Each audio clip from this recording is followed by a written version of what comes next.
avait plus d'espoir pour moi, que mon avenir était hypothéqué. On m'a aussi dit que rien de bon ne pouvait venir de moi. On m'a aussi dit que c'était pas possible à mon âge que j'ai un emploi. On m'a dit qu'il était impossible même que j'enfante. Et on m'a dit que rien n'était possible pour moi. Oh! On m'a dit que rien de bon ne pouvait sortir de moi. Oui, on m'a dit qu'il n'y avait plus d'espoir pour moi, que mon avenir était bafoué, que j'étais né pour échouer. Mais quand tu t'es révélé à moi, tu m'as montré que tu pouvais faire au-delà et au-dessus de ce que je pouvais penser ou imaginer. Alléluia. Merveilleux, tu es plus grand que ce que l'on dit. Oh, tu es excellent, tu es merveilleux, tu es plus grand que ce que l'on dit.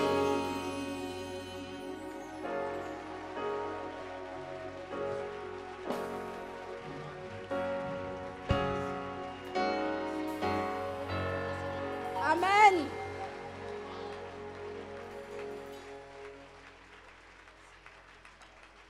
Si tu crois vraiment qu'il est plus grand que ce qu'on l'on dit, si tu crois qu'il est plus grand que ton honorable personne, tu vas l'acclamer plus que ça. Tu vas lui donner une offrande d'acclamation. Amen. Sois béni, frères et sœurs. Ce matin, nous sommes dans la présence de Dieu et nous allons écouter sa parole. Nous recevons Pasteur Charles Atu Kwasi.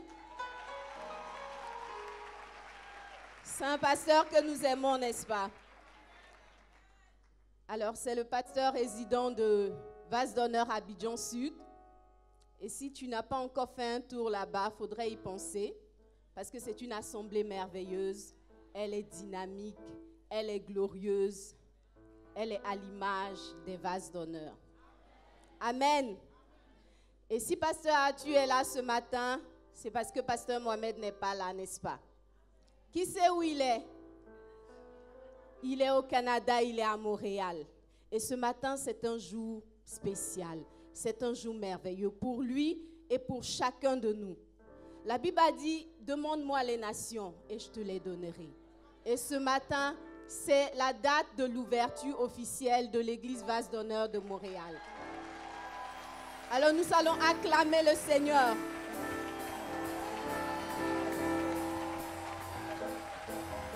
Nous allons l'acclamer encore. Parce que nous avons commencé. Amen.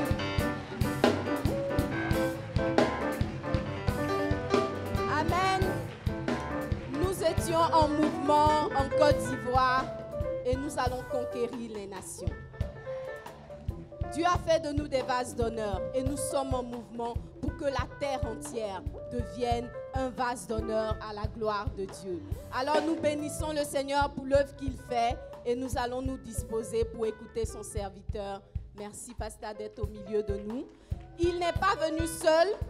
Je vais présenter son épouse. Je pense qu'il y a beaucoup qui ne la connaissent pas. Madame Aébien. Voilà, la charmante épouse de Pasteur Arthur. Alors, quand vous allez la croiser dans la ville, c'est votre maman. Que Dieu vous bénisse. Merci, Pasteur. Alléluia. Alors, nous allons nous tenir debout dans la présence du Seigneur, bien sûr. Et nous allons ensemble élever la voix vers le Seigneur, bénir le Seigneur pour sa parole qui vient comme une semence. La Bible déclare que la parole de l'Éternel ne retourne pas à lui sans avoir accompli, surtout avec efficacité, ce pourquoi elle a été apportée. Alors élevons la voix, bénissons Dieu. Oh, glory. In a mountain a reading, oh, smile on the lion, they shout in the heights. Dion and might in south in the hide in the brace. My shouting, howling, and smearing mountain array. Jesus Christ. Without in the lead, the mountain, the rain, the mountain heart. Fire the rain, the Lord, and His shouting, and mama, mama, mama, mama.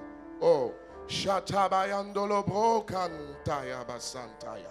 Oh, mashataya bakantolo bo santi bahaya. Lebre kamasutaya bakenta. Oba shatama kataya. Ilibaho santi behat in the north, in the mountain, the brave. Seigneur, nous te rendons grâce, nous te bénissons, nous t'élevons et nous t'exaltons.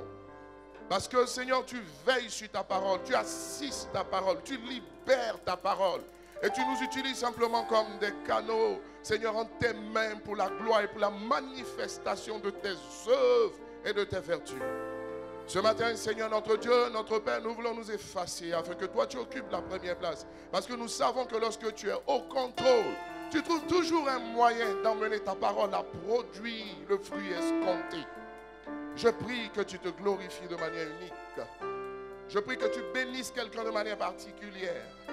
Je prie que tu déposes une sémence qui va germer, qui va pousser, qui va donner un arbre. Mais alors un arbre tellement fort et tellement puissant que tous les oiseaux du ciel viendront se reposer là-dessus. Oh, glory. Béni sois-tu parce que, Seigneur notre Dieu, notre Père, chacune des paroles que tu m'as mis à la bouche sont esprit et vie pour la gloire de ton nom. Que quelqu'un dise Amen. Nous allons nous rasseoir dans la présence de Dieu. Alors nous rendons infiniment grâce au Seigneur pour le père de cette maison, le pasteur Mohamed Sanogo et son épouse. Le pasteur Mohamed Sanogo, mon père, mon pasteur, mon leader, mon mentor and my life coach. Alléluia. Mon coach dans la vie. J'ai tout appris ministériellement parlant et même dans la vie avec lui, depuis les fondamentaux jusqu'aux principes cardinaux, n'est-ce pas, de l'évangile et de la prédication de la parole. Et nous ne sommes que le produit de son ministère si florissant et si bénéfique pour les nations. Que quelqu'un dise Amen. Alors, le thème que j'aborde ce matin, c'est naturellement, je parle de foi encore. Alléluia. Et je ne me lasserai jamais de parler de foi. Chacun porte un message et lorsque vous le portez, vous le portez. Alléluia. Le thème donc que j'aborde ce matin, c'est l'épreuve de la foi. Oh, l'épreuve de la foi. L'épreuve de la foi. Alors avant de rentrer dans le vif du sujet, il importe que nous puissions, j'ai envie de dire, poser certaines bases et définir dans tous ces aspects ce que c'est que la foi. Premièrement, il faut comprendre que la foi, c'est une attitude mentale. Et quand je parle d'attitude mentale, je parle d'une façon de voir les choses. C'est une façon de penser, c'est une façon de croire. Une façon de voir les choses, une façon de penser et une façon de croire. Alléluia. Nous sommes tous chrétiens, mais nous ne croyons pas de la même façon. Et nous ne croyons pas aux mêmes choses. Même si l'essentiel, nous croyons que Jésus est Seigneur, nous croyons la parole de Dieu, mais chacun a sa façon de croire. Mais la foi nous réconcilie tous autour de la parole de Dieu, autour de certaines choses. Donc, la foi est une façon de croire. Vous savez, dans la foi en tant qu'attitude mentale, la foi pense possibilité au lieu de difficulté. La foi voit dans les problèmes des opportunités et non des coups d'arrêt. La foi voit, n'est-ce pas, j'ai envie de dire, dans les problèmes, les difficultés qui peuvent survenir, n'est-ce pas, des occasions, des prétextes pour le Seigneur pour glorifier son nom. Souvenez-vous, en ce qui concerne l'aveuglé, le Seigneur a pu dire à ses disciples lui demandaient, mais pourquoi cet homme est-il malade? Il dit, cette maladie est pour la gloire de Dieu. Que quelqu'un dise Amen. Donc les difficultés sont des opportunités, j'ai envie de dire, des prétextes pour le Seigneur pour démontrer sa toute puissance, alléluia, pour démontrer sa gloire dans une autre dimension. Est-ce que quelqu'un est avec moi ce matin? Ah, je crois que ça, on fait comme ça. Voilà. Alléluia. Il est important de voir aussi que dans la foi, en tant que façon de penser, la foi ne voit pas l'échec comme un coup d'arrêt ou encore comme une fatalité. Mais l'échec est plutôt une mise en jambe, un entraînement, une meilleure préparation pour les succès futurs. Et donc, quand vous pensez foi, vous ne concevez jamais l'échec dans votre vie. Parce que l'échec, vous savez que Dieu trouvera bien un moyen de retourner l'échec pour le transformer en succès. Que quelqu'un dise Amen. La foi aussi, d'une certaine façon, vous savez, celui qui pense foi, lorsqu'il a échoué ou lorsque les choses ne marchent pas, ce n'est pas parce que ça ne marche pas qu'il pense qu'il ne vaut rien. Mais il comprend simplement que le Seigneur lui demande de faire les choses autrement. Celui qui a la foi, lorsque les choses ne marchent pas, il ne pense pas que Dieu l'a abandonné, mais il pense simplement que Dieu a un bien meilleur plan pour lui. Alléluia. Celui qui a la foi, lorsqu'il a échoué, il ne s'abat pas, mais il se remotive pour foncer parce qu'il sait que the best is yet to come. Le meilleur reste toujours à venir. Donc il regarde devant lui, il fonce, il avance. Vous savez, lorsque vous avez la foi, là où personne ne croit, vous croyez. Là où les gens disent que c'est impossible, donc il faut s'arrêter, vous ne vous résignez pas. Vous dites, fonçons, alléluia. Que quelqu'un dise amen. La foi vous emmène à croire contre toute espérance. La Bible dit en Romains chapitre 4, verset 18, Romains chapitre 4, verset 18, en espérant contre toute espérance, Abraham crut, en sorte qu'il devint le père d'un grand nombre de nations, selon ce qui lui avait été dit, telle sera ta postérité. En espérant contre toute espérance. Alléluia. Ça signifie quoi? Alors que tout interdisait à Abraham d'espérer, il a quand même espéré. C'est ça l'esprit de la foi. Tout peut vous interdire d'espérer. Nous sommes des êtres rationnels, nous avons de la connaissance. Donc en face de certaines situations, vous pouvez vous rendre compte que là, ça ne vaut plus la peine. On peut vous faire un diagnostic, l'un des diagnostics les plus défavorables possibles. Mais lorsque vous avez la foi, quand tout vous interdit d'espérer, vous continuez d'espérer. C'est cela, espérer contre toute espérance. Alléluia. Et la Bible nous dit que parce que Abraham n'a pas tenu compte de son âge, il n'a pas tenu compte de l'âge de Sarah, alors que les années étaient largement dépassées, l'impossible est devenu possible. Pourquoi? Parce qu'il a continué à espérer lorsque tout lui disait, arrête-toi d'espérer. Quelqu'un parmi nous peut passer par une situation où les réalités sont devant vous. Je dirais même la vérité, elle te parle, elle t'interpelle. Et tu te dis que la façon dont la situation, là où la situation est arrivée, l'échec est programmé, ça ne marchera pas. Continue d'espérer et sois comme le père Abraham. Dieu avait promis à Abraham de faire de lui le père de toutes les nations. Mais si Abraham s'était arrêté d'espérer en regardant sa condition, jamais la promesse de l'Éternel pour Abraham se serait accomplie. J'aimerais que tu regardes quelqu'un à côté de toi et que tu lui dises, même là où tout interdit d'espérer, continue d'espérer. Parce que c'est lorsque tu continueras d'espérer que le miracle se produira. Que quelqu'un dise amen. Espère contre toute espérance. La foi aussi est une façon de se comporter. La foi est un comportement. Ce n'est pas un vain mot, comme quelqu'un l'a dit. C'est un comportement. Ça veut dire quoi? Ça veut dire que la foi est une façon d'agir. La foi est une façon d'être. C'est une façon d'agir. C'est une façon d'être. 2 Timothée chapitre 1, verset 7. Car ce n'est pas un esprit de timidité, un esprit d'hésitation, un esprit qui vous emmène à calculer. Ce n'est pas un esprit de timidité, ce n'est pas un esprit de peur que nous avons reçu, que Dieu nous a donné, mais un esprit de force. Alléluia. Un esprit de force. Ça veut dire que Dieu nous a donné un esprit de fonceur. Il nous a donné un esprit de fonceur. Un esprit qui nous emmène à oser, à prendre des risques, à tenter des choses, mais à tenter des choses qui nous dépassent. Lorsque les choses sont à notre hauteur, on n'a pas besoin d'exprimer la foi. C'est lorsque les choses vous dépassent que vous êtes dans les conditions pour exercer votre foi. Il faut oser, il faut prendre les risques. Et il continue en disant, Dieu ne nous a pas donné un esprit de timidité, mais un esprit de force, d'amour et de sagesse. L'amour signifie quoi? L'amour, c'est la motivation. Ça veut dire quoi? C'est vrai, Dieu nous a donné un esprit de fonceur. Fonçons, osons. Même s'il faut avoir de bonnes motivations de cœur dans ce que vous faites. Il faut avoir de bonnes motivations de cœur dans ce que vous faites. Il faut agir par sagesse, mais que la sagesse ne soit pas un prétexte pour vous empêcher de foncer. Parce que le Seigneur nous a appelés à foncer. Ose. Fonce. Je m'ennuie dans ma vie quand je vois que souvent il règne un calme plat.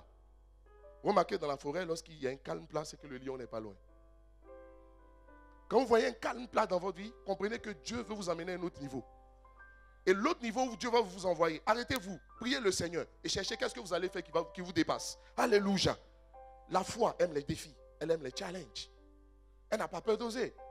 Écoutez-moi, celui qui ne risque rien n'a rien. Ce que vous obtenez dans la vie est le résultat des risques que vous avez pris. Vivre, c'est prendre le risque de mourir. Donc si quelqu'un ne veut pas prendre de risque, bye bye. Lorsque vous vivez, vous prenez le risque de mourir. Lorsque vous espérez, vous prenez le risque d'être déçu. Est-ce que je peux continuer? Espérer, c'est prendre le risque d'être déçu. Aimer, c'est prendre le risque d'être blessé. Essayer, c'est prendre le risque d'échouer. Mais je préfère échouer après avoir essayé, plutôt que de ne jamais avoir essayé, ne pas savoir si j'aurais pu réussir. Que quelqu'un dise Amen. Touche quelqu'un à côté de toi, dis-lui, tu ne perds rien à tenter des choses. Tu ne perds rien à oser. La vie serait tellement monotone si nous faisions juste ce qui est à notre niveau. Vous n'avez pas remarqué que chaque fois que Dieu appelle quelqu'un ou Dieu vous demande de faire quelque chose, c'est toujours quelque chose qui vous dépasse. Mais pourquoi? C'est ça qui donne du piment à la vie. Sinon la vie devient un fleuve trop calme, quoi. D'une banalité exceptionnelle. Et d'un calme assourdissant. On a besoin de mouvement. On a besoin que les choses bougent. Il faut oser. Arrêtez. Oh, alléluia. Cherchez la sagesse de Dieu. Il dit Dieu nous a donné un esprit de fonceur, mais il parle de sagesse, n'est-ce pas? La sagesse de Dieu, ça veut dire quoi? Demandez au Seigneur. Foncez. Vous ne pouvez pas comprendre. Dès que vous avez fini de faire quelque chose, il y a tout un, dans l'agenda du Seigneur pour ta vie, il y a toute une liste de choses. Maintenant que tu as envie de t'arrêter un peu pour te rentrer dans une zone de confort, tu ne sais pas qu'il y a un autre défi qui t'attend. Un défi relevé, un autre défi qui se pointe devant toi. Et le Seigneur regarde bien sûr ton esprit. Si tu es du genre à rentrer dans l'autosatisfaction, pendant que tu es en train de te satisfaire, les autres continueront d'avancer. Ose. Prends des risques. Tente des choses qui te dépassent. Alléluia. Vous savez, dans son raisonnement, la foi est une façon de procéder. Les amis, par un coup du sort, vous pouvez tout perdre. Mais j'ai l'habitude de dire aux gens, vous pouvez me prendre ce qui est à moi, mais vous ne pouvez jamais me prendre ce qui est en moi. Le problème, c'est que ce qui est à moi est le résultat de ce qui est en moi. Donc même si ce qui est à moi a été pris, ce qui est en moi est là. Et ce qui est en moi va permettre de créer... Oh, alléluia. Dis à quelqu'un, la vie n'est pas compliquée, elle est trop simple, quoi. Alléluia. Je vois des gens qui s'agitent, des voleurs. Oh, voilà. Les voleurs, il en aura toujours.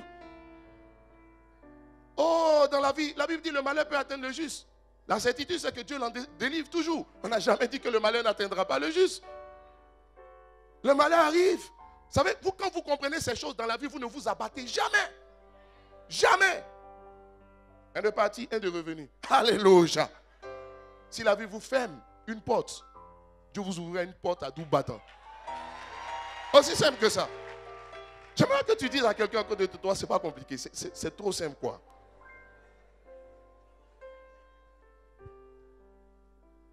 Les amis, vous savez, ce n'est pas ce qui arrive qui importe. Parce que ce qui arrive, vous n'avez pas de contrôle sur ce qui arrive. Mais vous avez un contrôle sur votre réaction face à ce qui arrive. J'ai l'habitude de dire, ce n'est pas ce qui arrive qui importe, c'est la manière de réagir à ce qui arrive. C'est ça qui est important. Oh, la manière de réagir à ce qui arrive, ça dépend de moi. Oh, glory. Alléluia.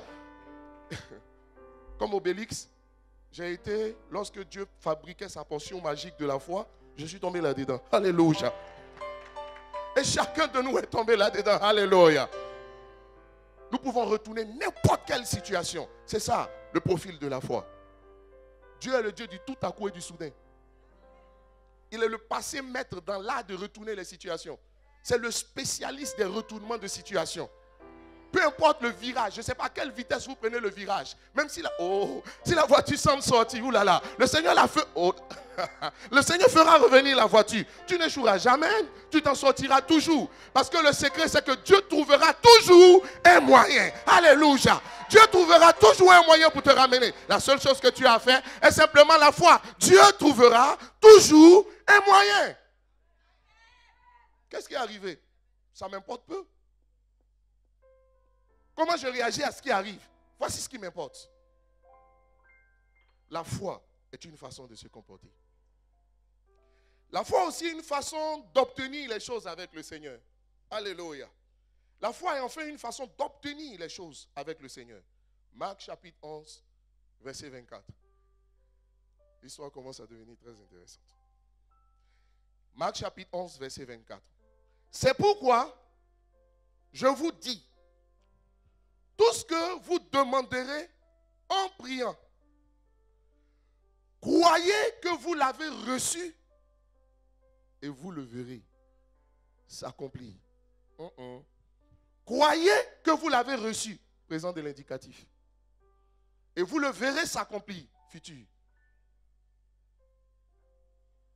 Quoi que ce soit que vous demandez lorsque vous priez, croyez que vous l'avez reçu. La clé de l'exaucement, c'est de croire qu'on l'a reçu.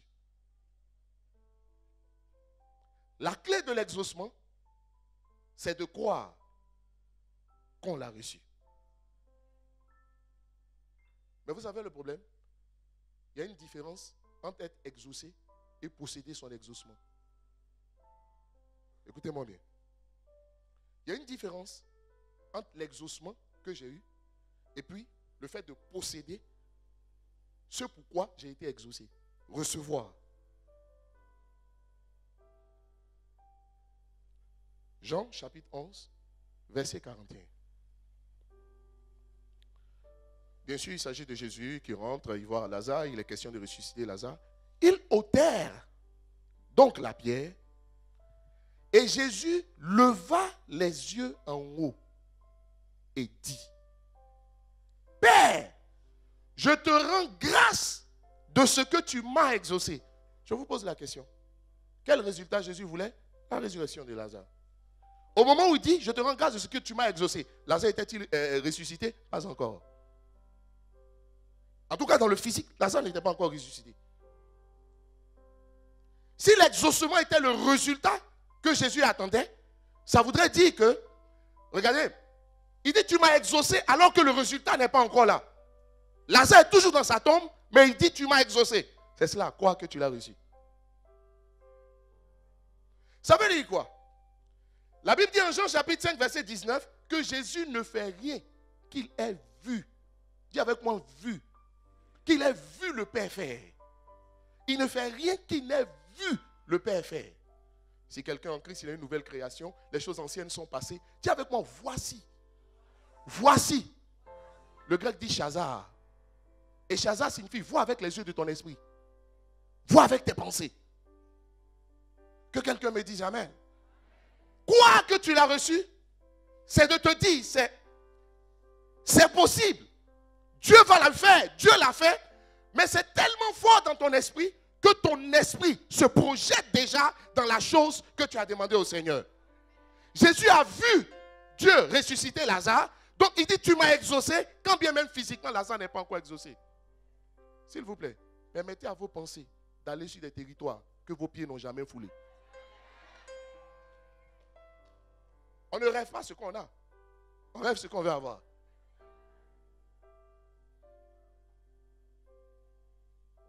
Il y a l'exaucement et la réception de ce pourquoi on a été exaucé. Quoi qu'on l'a reçu, c'est concevoir. Dis avec moi concevoir. Concevoir. Dites-moi, est-ce qu'une femme se voit être enceinte? Elle constate qu'elle est enceinte. Est-ce qu'une femme se voit en train de tomber enceinte? Non. Elle constate par la suite qu'elle est enceinte. Quand Dieu t'exauce, tu ne vois pas Dieu en train de t'exaucer avec tes yeux physiques, mais tu constates par la suite. Pourquoi? Parce que tu as su te projeter avec tes pensées dans ce que tu as demandé au Seigneur. Chaque fois, de manière mentale, tes pensées ont conçu la réalité que tu attends de la part du Seigneur. Que quelqu'un dise Amen. Qu'est-ce que tu veux que Dieu fasse pour toi? On a l'habitude de dire que ce que les yeux voient, les pensées le revoient. Mais moi, je te dis que ce que les pensées voient, les yeux le revoient. Pourquoi? Parce que si les pensées ont pu voir quelque chose, la réalité va se faire. Il y a être exaucé. Être exaucé, c'est quoi? Le grec emploie le mot akouo. Et akouo signifie entendre. Quand quelqu'un dit que Dieu m'a exaucé, c'est que Dieu a entendu ma prière. Dis avec moi, Dieu a entendu ma prière. Ça veut dire qu'il m'a donné un avis favorable. Mais pendant qu'il me donne l'avis favorable, je n'ai pas forcément dans la main ce que j'ai demandé. Dis avec moi, Amen. Il est important que tu puisses comprendre. Est-ce que quelqu'un est avec moi? Lorsque vous allez à la banque avec un chèque, le chèque là, je ne sais pas, les agents de banque, si le montant est grand, on prend le chèque, on l'amène chez le directeur de l'agence, je ne sais plus quoi, pour que le chèque soit visé. Dès qu'il a visé le chèque, vous avez l'avis favorable. Mais vous remarquez que vous devez partir à la caisse. Il y a un temps où il signe, il y a l'avis favorable, et il y a le temps où vous allez à la caisse pour recevoir l'argent. Est-ce que quelqu'un me suit? C'est la même chose. Il y a un temps où Dieu vous exauce, et il y a un temps où vous avez dans la main ce pourquoi vous avez prié. C'est pourquoi la Bible dit, quoi que ce soit que vous demandez en priant. Je reviens en Marc chapitre 11, verset 24. Il dit, c'est pourquoi je vous dis, tout ce que vous demanderez en priant, croyez, présent de l'indicatif, que vous l'avez reçu, et vous le verrez s'accomplir. Le temps de l'exaucement n'est pas le temps de la réception. Un temps s'écoule, plus ou moins long, selon la qualité de celui qui est en face de la situation. Ce que je parle de qualité, la foi, croit et confesse. Je crois, mais je ne peux pas confesser si les yeux de mon esprit n'ont pas vu. Si je n'ai pas permis à mes pensées d'aller fouler le territoire qui correspond à ce que j'ai demandé au Seigneur. Est-ce que je parle à quelqu'un? Le temps de l'exaucement n'est pas le temps de la réception. Si quelqu'un en Christ est une nouvelle création, les choses anciennes sont passées. Voici. Voici. L'anglais dit behold. Ça veut dire regarde. Shazar. De là où tu es, est-ce que tu chazas tous les sujets de prière pour lesquels tu fais monter vers le Seigneur? Est-ce que tu arrives à chazar? Est-ce que tu arrives à voir avec les yeux de ton esprit? On dit quoi? Si tu n'as pas vu avec les yeux de ton esprit, les choses anciennes, c'est vrai que tu es une nouvelle création, mais les choses anciennes vont te poursuivre dans ton état de nouvelle création dans lequel tu es. C'est pourquoi beaucoup acceptent le Seigneur et leur vie ne change pas. Pourquoi? Parce que leur mentalité, c'est-à-dire leur esprit, n'arrive pas à rentrer dans les choses nouvelles que le Seigneur leur demande.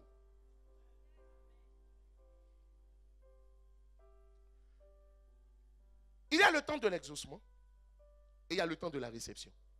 Maintenant, entre le temps de l'exaucement et le temps de la réception, vous voulez que je vous donne un autre verset? Je vous le donne. Disons pour qu'on se comprenne. 1 Jean chapitre 5, verset 14 à 15. 1 Jean chapitre 5, verset 14 à 15.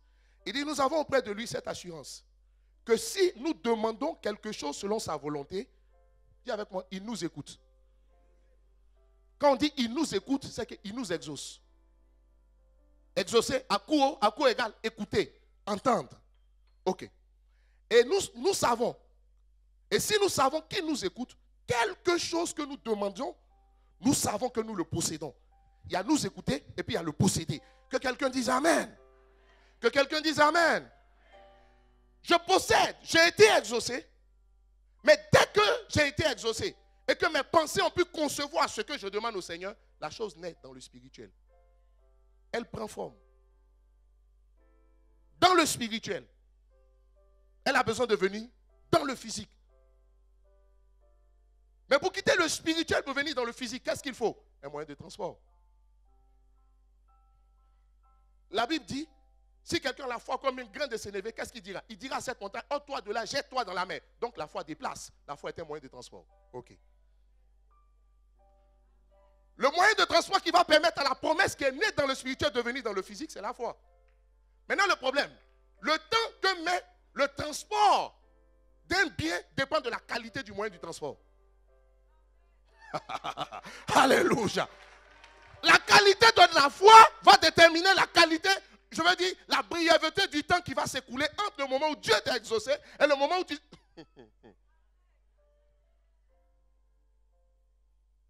Alléluia. Et c'est là que la dimension royale doit intervenir.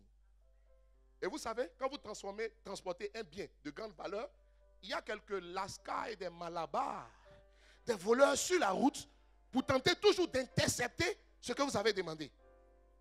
C'est naturel. Supposons qu'on fait un communiqué et puis on dit, voilà, la terre, Côte d'Ivoire, sur la route, sur le boulevard Valéry jusqu'à Destin, on transportera 15 kilos d'or pur, 25 ppm. Alléluia. Tous les voleurs vont se disposer aussi. Donc pendant que tu transportes, tu ne vas pas faire que transporter par le moyen de la foi, mais il faut que tu assures ta sécurité.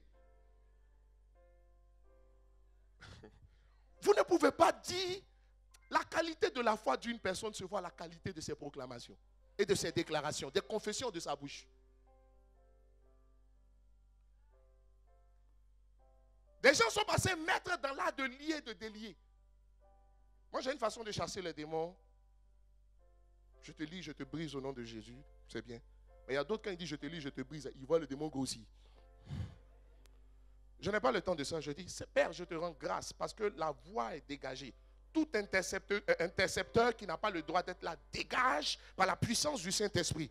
Mon colis arrive à destination au nom de Jésus parce que la Bible déclare. Parce que la Bible déclare. Alléluia. Parce que la Bible déclare. Maintenant, la Bible déclare quoi? Ce sur quoi tu t'es appuyé.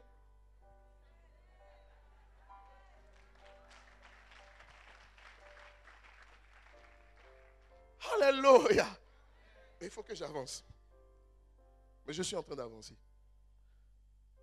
Le temps de l'exaucement n'est pas le temps de la réception. C'est pourquoi je crois que je l'ai reçu, mais c'est dans le futur. Je le recevrai, égal à futur. Il y a 2 temps. Entre les 2 temps, il y a un intervalle. Maintenant, dans cet intervalle-là, c'est là qu'intervient l'épreuve de la foi. C'est quoi l'épreuve de la foi? Jacques chapitre 1. Jacques chapitre 1. Voyons les fondements bibliques. Jacques chapitre 1, du verset 2 au verset 3. Mes frères, regardez comme un sujet de joie complète les différentes épreuves auxquelles vous êtes exposés. 3. Sachant que l'épreuve de votre foi, dis avec moi, l'épreuve de votre foi, ta foi sera testée. Ta foi sera mise à l'épreuve. C'est presque normal. Alléluia. À chaque étape, dans cet intervalle, entre l'exaucement et la réception, ta foi sera testée. Donc, ce n'est pas un fait insolite. L'épreuve de la foi, c'est quoi? C'est le test de la foi. Alléluia. C'est quoi le test de la foi ici? L'épreuve de la foi, c'est pendant que vous exercez votre foi pour posséder quelque chose, vous constatez que les choses n'avancent pas. Rien ne bouge. Pourtant, c'est sur le réma du Seigneur que vous êtes levé pour commencer à agir. Dieu t'a parlé. Tu étais convaincu. Ce qui n'est pas le produit d'une conviction est péché. C'est sur la conviction du Seigneur que tu t'es levé. Maintenant, souvent, tu remarques que tu ne peux même pas commencer même. Il y a tellement de difficultés à pouvoir commencer. La question que tu te poses, c'est est-ce que Dieu a vraiment parlé? Si Dieu a vraiment parlé, pourquoi il y a beaucoup de difficultés comme ça? Dis à ton ami, ça s'appelle l'épreuve de la foi. Je vous pose une question. Dieu n'a-t-il pas dit à Israël que Canaan leur appartenait? Mais vous remarquez que quand Dieu vous parle, il ne vous dit pas tout.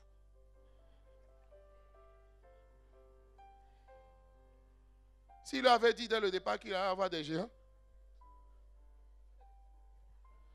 à un peuple qui n'était pas rompu à l'art de la guerre, on s'assoit, on dit, bon, en Égypte, on était des esclaves, mais vous n'avez pas vu que chaque fois, vous voulez retourner en Égypte?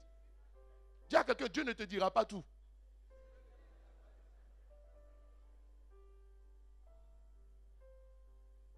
Il y a une partie qu'il laisse pour lui-même. C'est là qu'il va tester ta foi. Ta foi sera testée. L'épreuve de la foi aussi, c'est que Dieu vous a parlé sur une conviction, vous avez commencé à agir. Les choses marchaient pour vous et puis brusquement, des blocages, bloqueurs, des oppositions de taille de mammouth. Il y a des oppositions bizarres qui se dressent sur votre chemin. Ça marchait. Gloire à Dieu. Alléluia. Gloire à Dieu. Maintenant, ça ne marche plus. Tu t'assois, tu dis, mais pourquoi ça marchait plus, maintenant ça ne marche plus? Attends, qui comprend l'épreuve de la foi? Qui a déjà été victime de l'épreuve de la foi? Nous tous. Dieu peut être avec vous. L'épreuve de la foi ne signifie pas que le Seigneur n'est pas avec vous.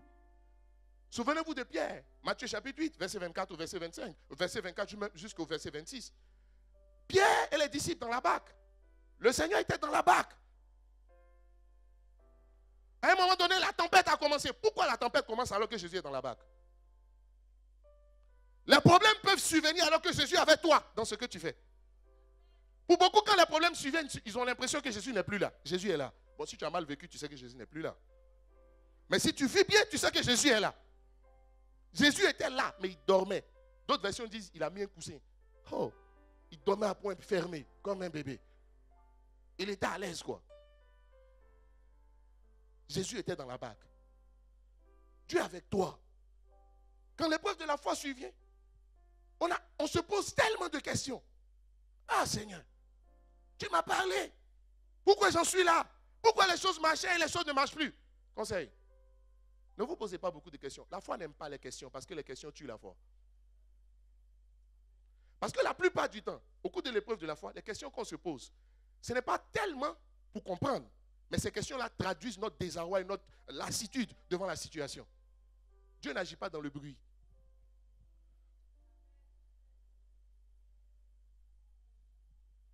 Est-ce que je parle à quelqu'un?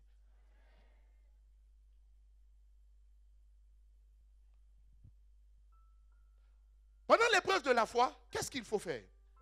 La Bible va nous dire quelque chose d'assez intéressant.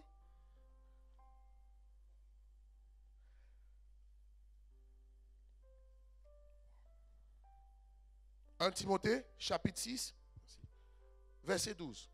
Il dit, combat le bon combat de la foi. Combat le bon combat de la foi. Saisis la vie éternelle à laquelle tu as été. Combat le bon combat de la foi. La foi est un combat. Pourquoi c'est un combat? Parce qu'au cours de l'épreuve de la foi, il y a une tentation intérieure.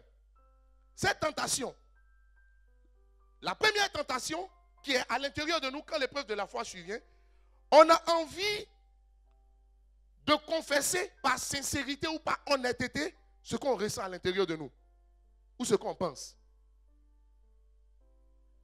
Si vous avez déjà connu l'épreuve de la foi, ça marchait, les choses ont commencé à ne plus bouger, vous avez envie de confesser ce que vous ressentez. Et ce que vous ressentez, c'est un petit « Ah! Seigneur, c'est qu'elle a fait ça encore. »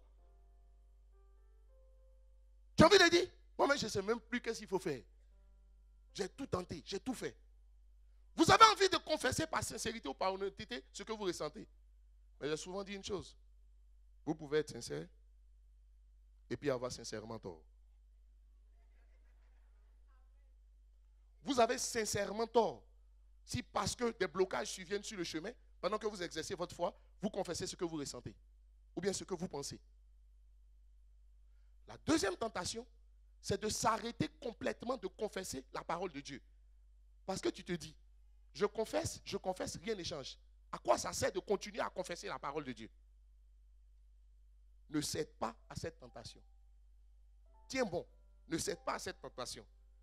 Et c'est là que, finalement, nous allons arriver à un verset qui est une mine d'or dans la parole de Dieu. 2 Corinthiens, chapitre 4, verset 18. 2 Corinthiens chapitre 4, verset 18. Ailleurs, je parle, nous allons lire un verset, nous allons le comprendre et nous allons savoir qu'est-ce qu'il convient de faire. On fait quoi pendant l'épreuve de la foi?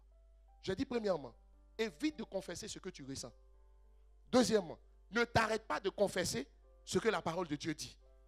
Maintenant, on fait quoi? Je crois que quelqu'un même doit se poser la question, mais pourquoi même Dieu permet l'épreuve de la foi? La Bible dit Dieu a tout fait pour un but. Dieu a tout fait pour un but.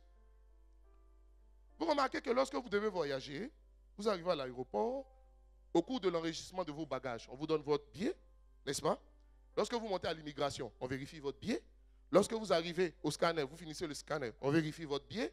Au moment de l'embarquement, on vérifie votre billet. Au moment de monter à la porte de l'avion, on vérifie votre billet. Pourquoi autant de vérifications? Parce que Dieu a besoin d'une foi actualisée.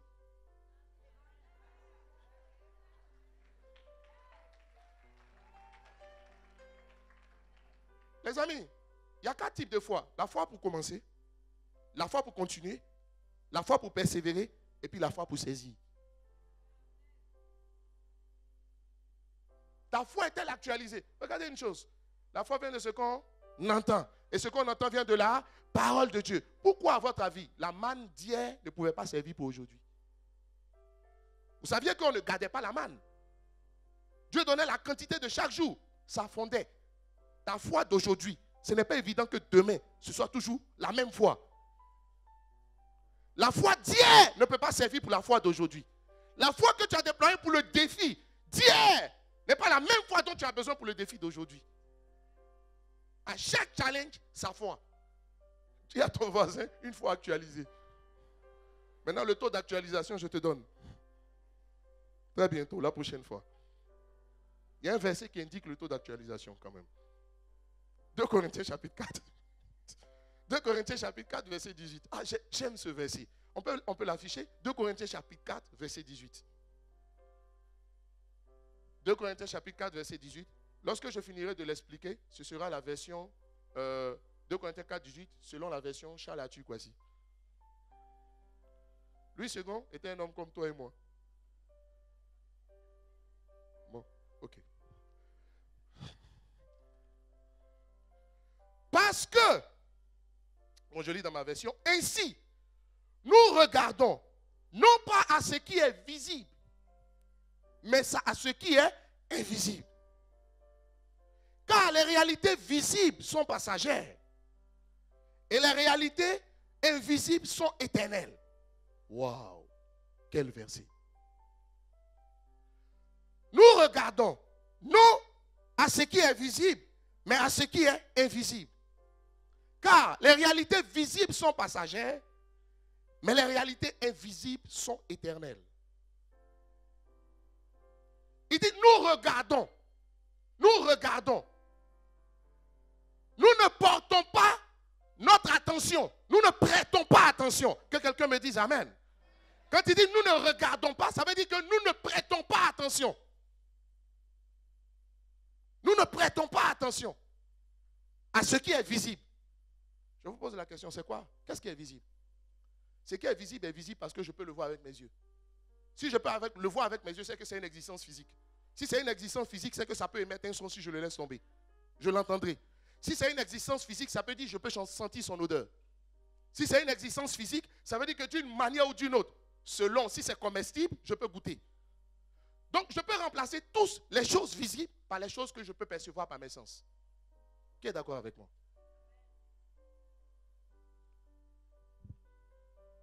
Cette serviette, est-ce que tu la vois? Pourquoi tu la vois? Parce qu'elle existe. Si elle existe, si je la laisse tomber, je ne le ferai pas. Si je la laisse tomber, tu vas entendre un bruit, même s'il est à peine audible. Je peux sentir son odeur. Pourquoi? Parce que ça existe. Mais tout ça, parce que c'est visible. Je peux sentir son odeur. Je peux la toucher. Vous comprenez? Je la vois. Ça veut dire quoi? Je peux exercer mes sens sur la chose. Donc, remplaçons dans le verset les choses visibles par ce qui peut être perçu par nos sens. Relisons le verset donc. En remplaçant. Ça donne. Ainsi, nous ne prêtons pas attention aux choses que nos sens, aux choses qui peuvent être perçues par nos sens. Est-ce qu'on est d'accord là-dessus? Nous ne prêtons pas attention aux choses qui peuvent être perçues par nos sens.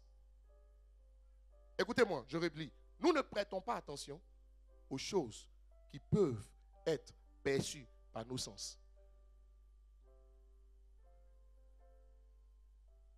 Nous ne prêtons pas attention aux choses qui peuvent être perçues par nos sens.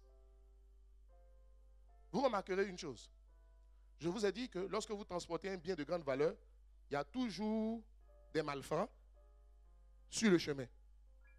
Lorsque vous allez exercer votre foi pour posséder quelque chose, vous allez remarquer que souvent, vous allez vous retrouver dans un endroit en présence d'une personne qui a exercé sa foi pour la même chose pour laquelle vous avez exercé votre foi et qui a échoué.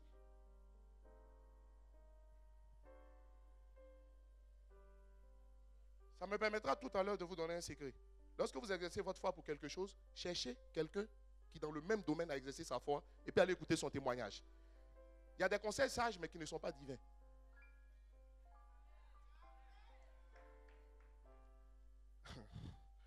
Alléluia. Il y a des conseils très sages dans la vie mais qui ne sont pas divins. Est-ce les conseils divins que tu écoutes ou les conseils sages? Je me souviens à l'époque à Makori, on voulait faire une croisade. J'ai commis l'erreur d'aller parler à un vieux pasteur. Ce n'est pas parce qu'il est vieux, à un pasteur. Et quand je suis allé le rencontrer, il m'a dit, petit, tu veux faire la croisade dans ce coin-là? Il dit, oh, nous depuis ici, on fait la croisade. Ici, ça ne marche pas. Hein? Si on fait la croisade ici, les gens ne vont pas venir. Il faut laisser. Ils ne vont pas venir. Conclusion, je suis en train d'exercer ma foi. Laisse-moi essayer. Je fais mon expérience.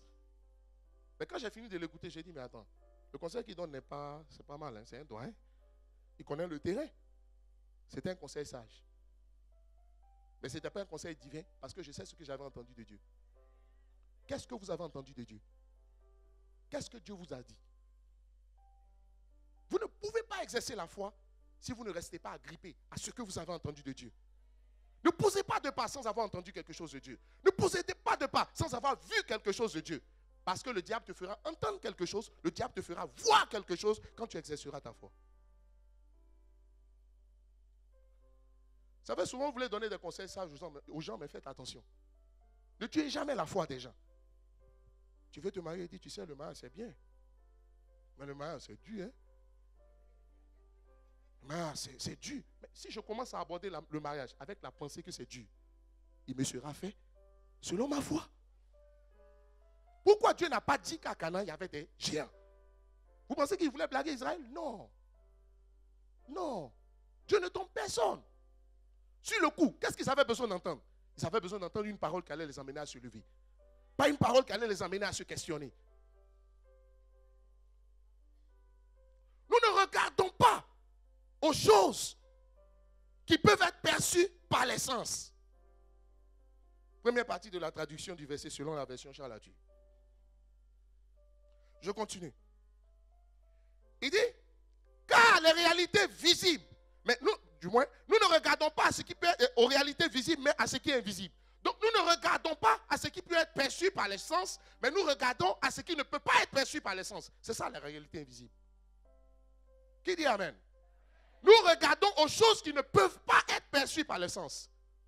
C'est par la foi, selon Hébreux chapitre 11, verset 3, que nous croyons que le monde a été fait par la parole de Dieu. De sorte que ce que nous regardons, nous voyons, n'est pas fait de choses visibles. Je vous pose la question. Vous voyez mon vêtement? Bon, non, pas moi. Quelqu'un a porté son vêtement, mais sous le vêtement, il y a un sous-corps. Tu vois le sous-corps? Non. Mais est-ce que c'est parce que tu ne vois pas le sous-corps qui n'a pas de sous-corps? Si. Bon, il peut ne pas avoir aussi. Là, c'est un mur. Tu vois derrière le mur? Non. Mais est-ce que ça veut dire qu'il n'y a pas quelqu'un qui est derrière le mur? Si. Tout au moins, c'est possible.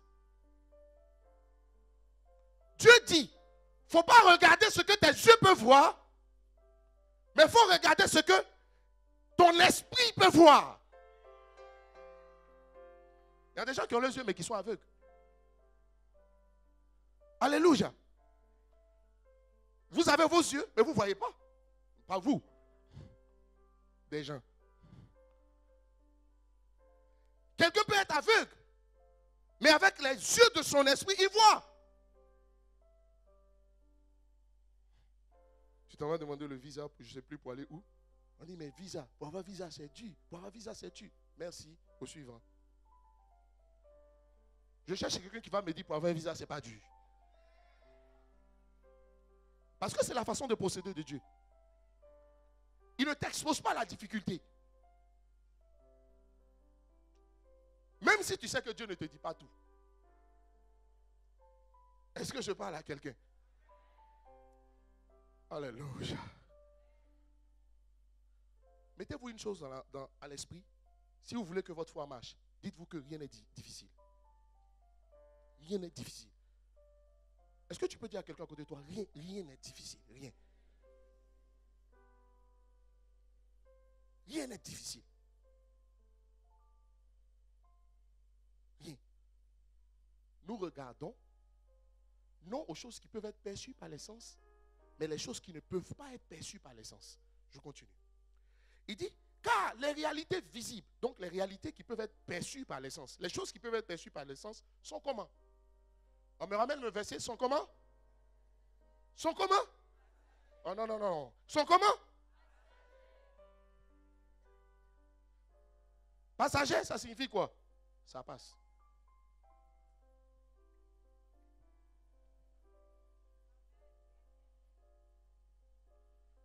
Ça signifie ça passe. Ce qui est passager, c'est ce qui ne dure qu'un temps. La joie vient le matin, les problèmes ne durent qu'un temps. Ça ne dure pas pour tout le temps, ça dure pour un temps. Pas pour 2 temps, pour 1.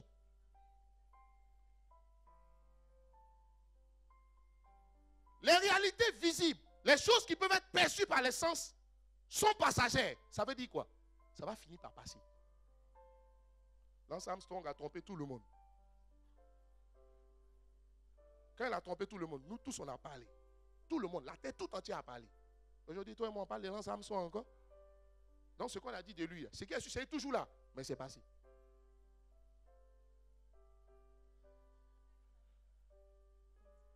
Merci. Supporter naturel. Est-ce que quelqu'un me comprend? Le Seigneur dit, ces Égyptiens que vous voyez là, bientôt, vous ne les verrez plus. Pourquoi? Parce que Dieu a fait les choses visibles. Dieu a fait les choses qui peuvent être perçues par les sens de manière telle qu'elles ne durent jamais.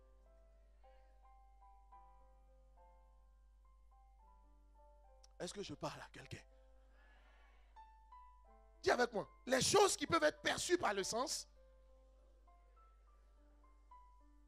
sont passagères. Elles vont finir par passer. Est-ce que je parle à quelqu'un? Les problèmes que tu vois actuellement. Regarde, il y a 2 mois. Regarde le problème. Il est toujours là. Il est où? Il y avait mon sire. Dit sire. Les Arabes disent sire. Ça veut dire passe. Ça se dit comment en baoulé? Oui, embêté. En baoulé, ça se dit comment? Si? Ok. Ça se dit comment embêté? Bah, il faut. Ah, non, non, c'est pas ça. Autant pour moi.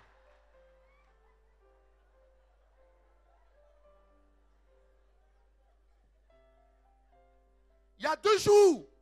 Il y a 2 jours. Le souci que tu avais, est-il toujours là? Où il est passé?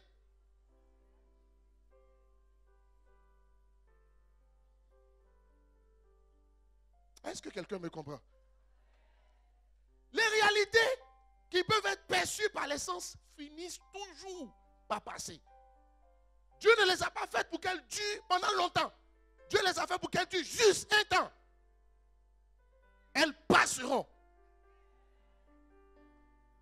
Je continue la traduction du verset selon la version Chalatue. Ok.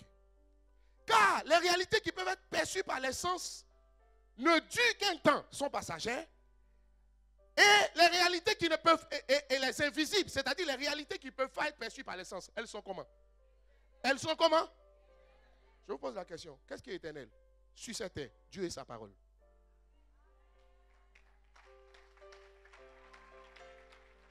Ça veut dire quoi? Les choses que tu vois avec tes sens, elles vont finir par passer. Mais la parole de Dieu, elle ne passera jamais. J'arrive encore. Finalement, la version paraphrasée, Chalatue, de ce verset, donne ceci.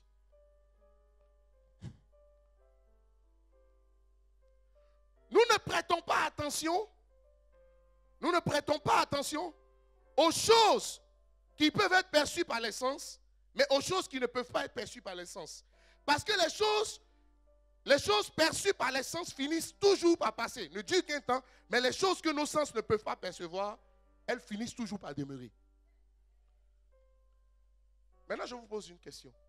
C'est quoi les choses qui peuvent être perçues par les sens? C'est exactement ce qu'on appelle les circonstances. Les circonstances, c'est les choses dans leur état actuel. Lorsque j'exerce ma foi, je vais entendre des choses.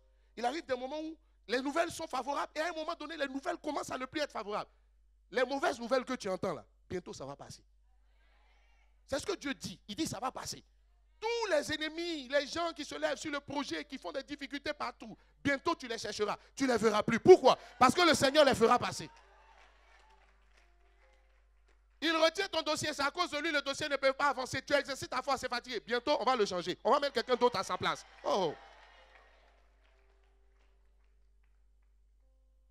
La douleur que tu la ressens peut-être depuis longtemps, mais elle est physique. La Bible dit que les choses physiques finissent par passer. Bientôt, tu vas chercher la douleur, tu la cherches là, tu ne la verras plus. Pourquoi? Parce qu'elle aura fini par passer. La déception que tu as aujourd'hui tu as mal. Mais tu te demandes, tu as l'impression que ta vie va t'arrêter. Mais comment ta vie va s'arrêter? Ta vie ne peut pas s'arrêter là. Dieu n'a pas prévu ta vie pour que ta vie soit l'image ou bien le symbole d'une symphonie inachevée. Ta vie doit être une symphonie achevée. Jouer avec les meilleures notes de la part du Seigneur. Est-ce que tu sais que même avec une seule corde, Dieu peut toujours jouer une bonne musique à travers ta vie? Ta vie ne saurait s'arrêter. Oh. La difficulté, la frustration d'aujourd'hui, ça finira par passer. Regarde, tu avais été frustré, il t'a laissé. Mais aujourd'hui, regarde, regarde le bien-aimé. Regarde le conjoint que tu... Oh! Ah! Dis avec moi, ça finit toujours par passer.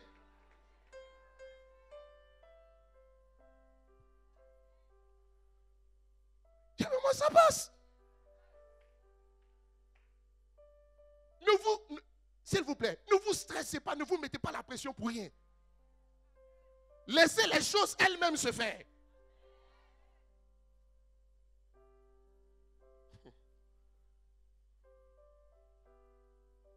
Comment Dieu t'a consolé? Il t'a consolé en enlevant le faux et en te donnant le vrai.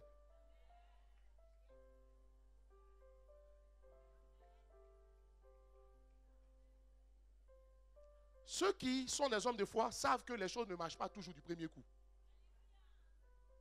La plupart du temps, ce qui vient en premier est le faux. Bon, c'est bon. C'est une longue histoire. Je vais m'arrêter là. Ça risque de me prendre beaucoup de temps. Qui veut la version finale? Il y a une version finale encore. La version finale, définitive. Confirmée et affirmée. Testée et attestée. De 2 Corinthiens chapitre 4, verset 18. Nous ne prêtons pas attention aux circonstances, car elles finissent toujours par passer. Mais nous regardons au Seigneur et à sa parole.